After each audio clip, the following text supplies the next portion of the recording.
32 साल पुरानी बात है। मेरे पिता की शव यात्रा तीन मूर्ति भवन से निकल रही थी। थोड़ी देर काफिला चला, फिर राहुल कहने लगे मैं उतरना चाहता हूँ। तो माँ ने मना किया। राहुल ने जिद की, नहीं मैं उतरूंगा। राहुल गाड़ी से उतरा। तीन मूर्ति से लेके कड़ी धूप में अपने पिता के जनाजे के पीछे पीछे पैदल चलते चलते यहाँ पहुँचा।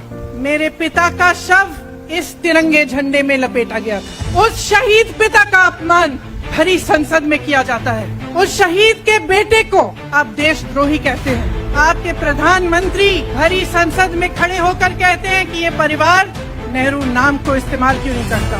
कश्मीरी पंडित समाज के रिवाज का अपमान करते हैं, लेकिन आप पर कोई मुकदमा नहीं होता, आपको जेल की सजा नहीं मिलती, आपको संसद से कोई बाहर नहीं निकालता, आपको मना नहीं करता कि 8 सालों के लिए आप चुनाव नहीं लड़ सकते। इस देश के लोकतंत्र को मेरे परिवार के खून ने सींचा है। देखिए, यहाँ पे बैठे हुए मेरे मन में एक पुरानी बात आई।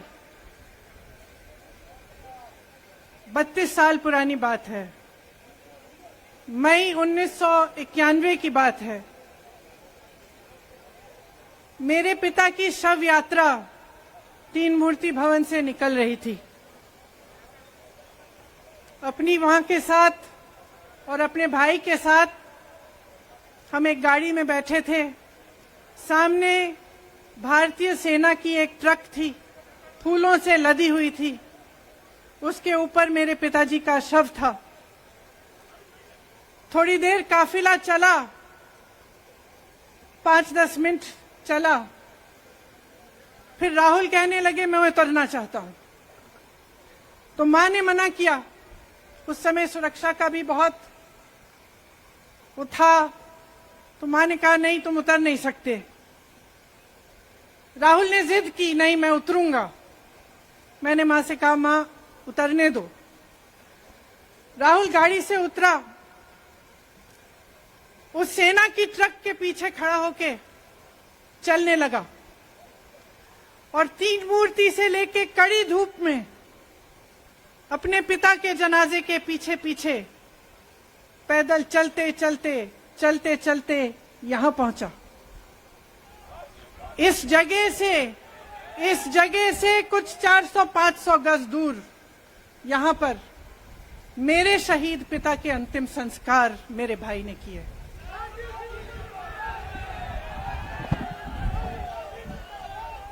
सुनिए, वो चित्र मेरे दिमाग में अभी भी है, मेरे मन में है। मेरे पिता का शव इस तिरंगे झंडे में लपेटा गया था। इस तिरंगे के नीचे मेरे पिता का शव था और उसके पीछे चलते चलते मेरा भाई यहां आया। उस शहीद पिता का अपमान भरी संसद में किया जाता है। उस शहीद के बेटे को आप देशद्रोही कहते हैं, आप मीर जाफर कहते हैं, उसकी आप मां का अपमान करते हैं। आपके मंत्री मेरी मां का अपमान भरी संसद में करते हैं। आपके एक मुख्यमंत्री कहते हैं कि राहुल गांधी को पता भी नहीं है कि उनका पिता कौन है। आपके प्रधानमंत्री भरी संसद में खड़े होकर कहते हैं कि ये परिवार नेहरू नाम को इस्तेमाल क्यों नहीं करता। पूरे परिवार का अपमान करते हैं। कश्मीरी पंडित समाज के रिवाज का अपमान करते हैं, जिसके तहत एक बेटा अपने बाप के मरने पर पगड़ी पहनता है, परिवार की परंपरा को आगे बढ़ाता है। लेकिन आप पर कोई मुकदमा नहीं होता, आपको 2 साल की कोई सजा नहीं मिलती, आपको जेल की सजा नहीं मिलती, आपको संसद से कोई बाहर नहीं निकालता, आपको मना नहीं करता कि 8 सालों के लिए आप चुनाव नहीं लड़ सकते। क्यों? मैं पूछना चाहती हूं क्यों? आज तक हम चुप रहे हैं, हमारे परिवार का अपमान करते गए। मेरे भाई ने क्या कहा? संसद में वो मोदी जी के पास गए और उनसे गले लगे। मेरे भाई ने कहा, मैं आपसे नफरत नहीं करता हूं, मेरे दिल में आपके लिए कोई नफरत नहीं है, हमारी विचारधारा अलग है, लेकिन हमारी नफरत की विचारधारा नहीं है। तो मैं पूछना चाहती हूं, एक आदमी का कितना अपमान करोगे, कितना अपमान करोगे? क्या यही है इस देश की परंपरा? आप परिवारवादी कहते हैं, तो भगवान राम कौन थे? भगवान राम को वनवास में भेजा गया, उन्होंने अपने परिवार, अपनी धरती के प्रति अपना धर्म निभाया। क्या भगवान राम परिवारवादी थे? क्या पांडव परिवारवादी थे कि वो अपने परिवार की संस्कारों के लिए लड़े? और हमें क्या शर्म आनी चाहिए कि हमारे परिवार के सदस्य शहीद हुए इस देश के लिए, कि इस झंडे में उनका खून है, इस धरती में उनका खून है, इस देश के लोकतंत्र को मेरे परिवार के खून ने सींचा है। और जो सोचता है कि हमें अपमानित करके हमें डराएंगे, हमें धमकाएंगे, जो सोचता है कि तमाम एजेंसियों को लगाकर हम पे छापे मारकर हमसे कुछ भी कर ले, हमको हमें डराएंगे, वो गलत सोचते हैं। हम डरने वाले नहीं हैं। हम और मजबूती से लड़ेंगे। हम इस देश के लोकतंत्र के लिए कुछ भी करने के लिए तैयार हैं। इस देश के लोकतंत्र को, इसकी नींव कांग्रेस पार्टी के महान महापुरुषों ने डाली है। कांग्रेस पार्टी लड़ी इस देश की आजादी के लिए और आज भी इस देश की आजादी के लिए ही लड़ रही है। कभी कभी मैं सोचती हूं, मुझे समझ में नहीं आता कि पब्लिक क्या सोच रही है। क्या देख नहीं रही है क्या हो रहा है? क्या आपको दिख नहीं रहा है कि आपकी सारी संपत्ति लूटी जा रही है, एक आदमी को दी जा रही है, गिने चुने उद्योगपतियों को सब कुछ दिया जा रहा है? किसकी संपत्ति है? ये राहुल गांधी की संपत्ति है, ये आपकी संपत्ति है। ये पीएसयू किसके हैं? किसके लिए बनाए गए? आपके लिए बनाए गए, जो ऐसे एक के बाद एक इनको बेचे जा रहे हैं, दिए जा रहे हैं। इसी से तो आपका रोजगार आता है। छोटे उद्योगों से, छोटे व्यापारियों से आपका रोजगार आता है, किसी बड़े अडानी से नहीं आता। रोजगार नहीं देते, छीनते हैं आपका रोजगार। तो आप समझ क्यों नहीं पा रहे हैं? आप गैस के सिलेंडर के लिए 1000 रुपए दे रहे हैं और यहां आपकी सारी संपत्ति किसी को सौंपी जा रही है। राहुल गांधी जी ने क्या कहा? अरे कौन सा इतना बड़ा जुल्म कर लिया कि आपसे 2 सवाल पूछ लिए, जवाब नहीं दे पाए ना, घबरा गए। और जो अहंकारी होते हैं, तानाशाह होते हैं, क्या करते हैं? जब सवालों का जवाब नहीं दे पाते तो पूरी सत्ता को लेकर जनता को दबाने की कोशिश करते हैं। जो सवाल उठाता है उसको दबाने की कोशिश करते हैं। आपने कभी सोचा है, आंखें खोलिए, आपने कभी सोचा है कि ये पूरी सरकार, ये सारे मंत्री, ये सारे सांसद एक आदमी को बचाने की क्यों इतनी कोशिश कर रहे हैं? इस अडानी में है क्या कि इसको आप सारी संपत्ति दे रहे हो देश की? 20 हजारों करोड़ शेल कंपनियों में इनके हैं और आप इन पे इंक्वायरी नहीं कर सकते। ये अडानी है कौन कि आप सब उनका नाम उठते ही बौखला जाते हैं और उनको बचाने में लग जाते हैं? देखिए, आप इस देश के देशवासी हैं, ये देश आपका है, ये लड़ाई आपकी है। आज तमाम नौजवान बेरोजगार क्यों हैं? हम इश्तेहार तो देख रहे हैं, होर्डिंग देख रहे हैं, मदर ऑफ डेमोक्रेसी लिखा है, कहते हैं कि हमारी अर्थव्यवस्था बहुत तेजी से आगे बढ़ रही है, तो इतने नौजवान बेरोजगार क्यों हैं? तो जहां जहां हम जाते हैं बेरोजगार नौजवान क्यों दिखते हैं? इतनी महंगाई क्यों है? इतनी महंगाई क्यों है? क्या आप इतने बड़े काम कर सकते हो लेकिन एक गैस सिलेंडर का दाम कम नहीं कर सकते? आप छोटे व्यापारियों की मदद नहीं कर सकते? आप रोजगार नहीं बनवा सकते? तो फिर आपकी सरकार किस काम की है? लोगों को दबाने के लिए है या अडानी जी को आगे बढ़ाने के लिए है? तो आज ये समय आ गया है कि हमें गंभीरता से सोचना पड़ेगा। ये सरकार पूरी कोशिश करती है कि आपका ध्यान भटकाया जाए। अब आप सोचिए, कन्याकुमारी से कश्मीर तक एक आदमी चला, उसके साथ लाखों लोग चले। क्या पैगाम लेके चला? किस लिए चला? उसके दिल में क्या भावना थी कि लाखों लोग देश भर से उससे जुड़ के चले? समता, एकता की भावना थी। आज आपके सारी मीडिया, आपके सारे मंत्री, आपके सारे सांसद, आपके सारे कार्यकर्ता कह रहे हैं कि राहुल जी ने विदेश जाकर देश का अपमान किया, राहुल जी ने एक वर्ग का अपमान किया। क्या एक आदमी जो कन्याकुमारी से लेकर 5000 किलोमीटर कश्मीर तक चल के ये रोज रोज कहता है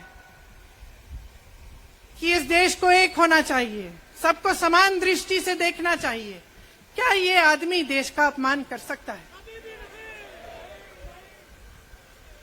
क्या ये आदमी एक वर्ग का अपमान कर सकता है? तो ये आदमी क्या कर रहा है?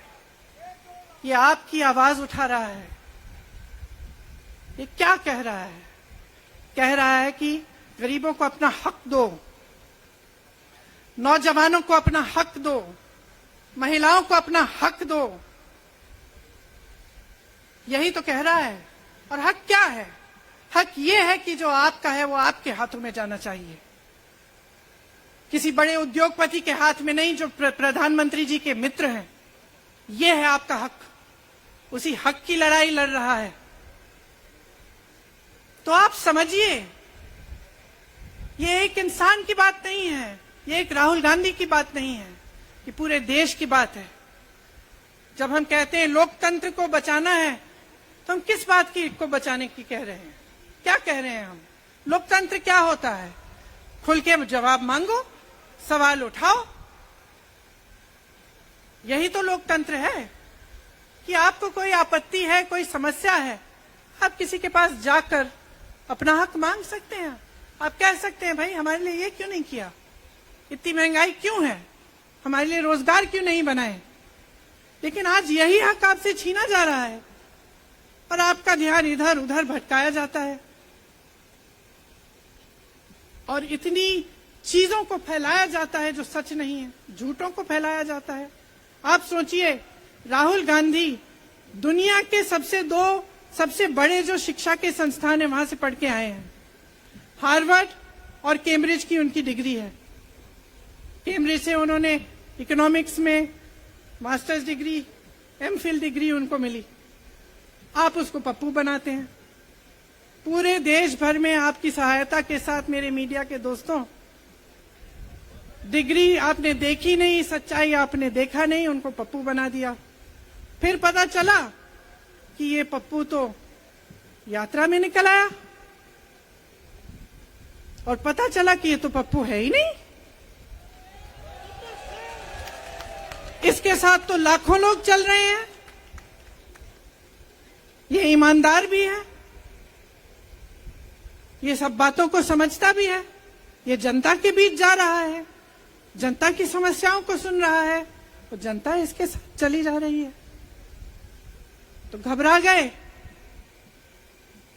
गए कि राहुल गांधी ने संसद में वो सवाल उठाए जिनका उनके पास जवाब नहीं है।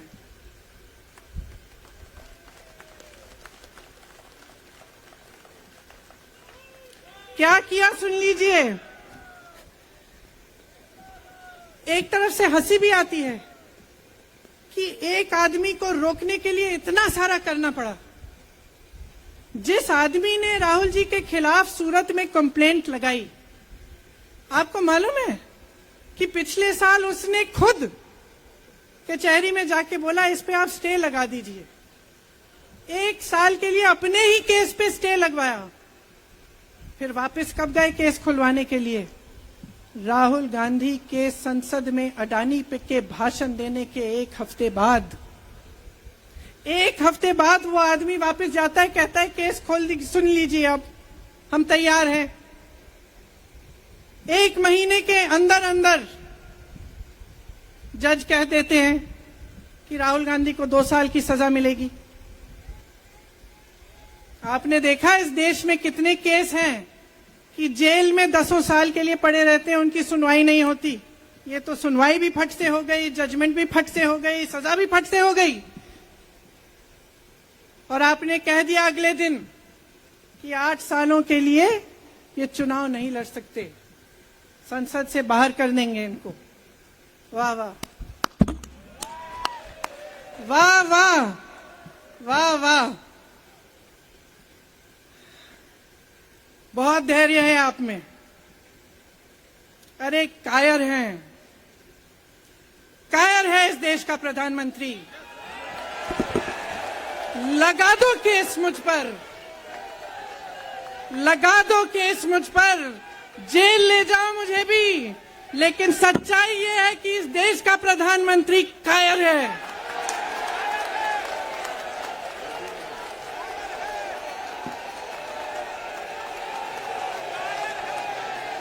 अपनी सत्ता के पीछे छुपा हुआ है, अहंकारी है। और इस देश की बहुत पुरानी परंपरा है, इस देश की बहुत पुरानी परंपरा है, हिंदू धर्म की पुरानी परंपरा है कि अहंकारी राजा को जनता जवाब देती है। और इस देश की बहुत पुरानी परंपरा है कि अहंकारी राजा को ये देश पहचानता है। मेरे परिवार ने मुझे एक चीज सिखाई है कि ये देश दिल से बोलता है और दिल से सुनता है। ये देश सच्चाई को पहचानता है। और मैं जानती हूं कि आज वो दिन है जब से सारा कुछ बदलने लगेगा।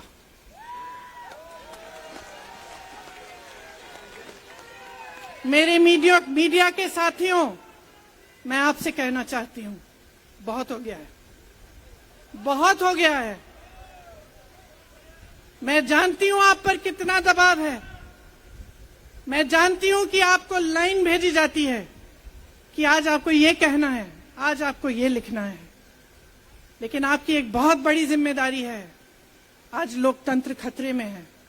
अगर सरकार सवाल उठाने वाले को 8 सालों के लिए संसद से निकाल सकती है, अगर कह सकती है कि तुम्हें चुनाव लड़ने की ही इजाजत नहीं है, तो बहुत गड़बड़ है, बहुत गलत हो रहा है।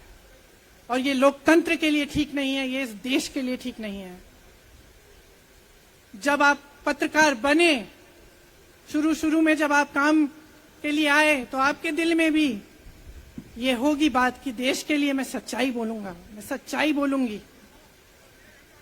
आज आप बोल नहीं पा रहे हैं, हिम्मत करिए, खड़े हो जाइए आप भी। और जैसे खड़गे जी ने कहा कि तमाम पार्टियों ने आज अपनी आवाज उठाई है, उनका हम सब धन्यवाद देते हैं। और हम सबको एक होना पड़ेगा। इसलिए होना पड़ेगा क्योंकि आज ये देश खतरे में है।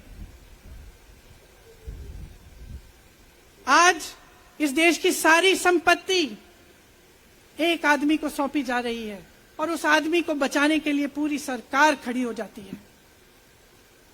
बहुत गलत हो रहा है। अगर आज मेरे भाइयों और बहनों आप इसको पहचान नहीं पाएंगे तो इस देश को बहुत खतरे में डाल देंगे। इसीलिए यहां खड़े हुए महात्मा गांधी जी की समाधि के कुछ ही गज दूर खड़े हुए मैं आपको याद दिलाती हूं कि कितनों ने इस देश के लिए अपना खून बहाया है।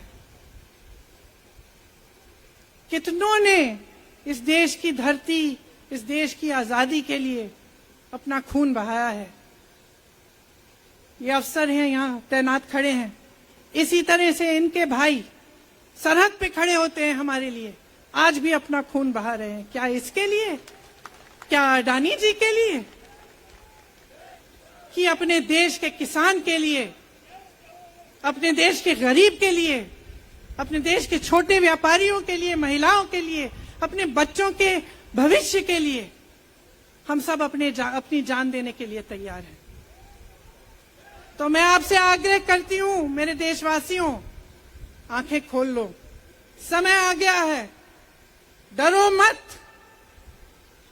राहुल गांधी के शब्दों में डरो मत, इनका सामना करने का समय आ गया है। एकजुट हो जाओ, सामना करो, इस देश की सच्चाई को उभारो, इस देश की एकता को बनाए रखो और इस देश को आगे बढ़ाओ। जय हिंद, जय हिंद, जय हिंद।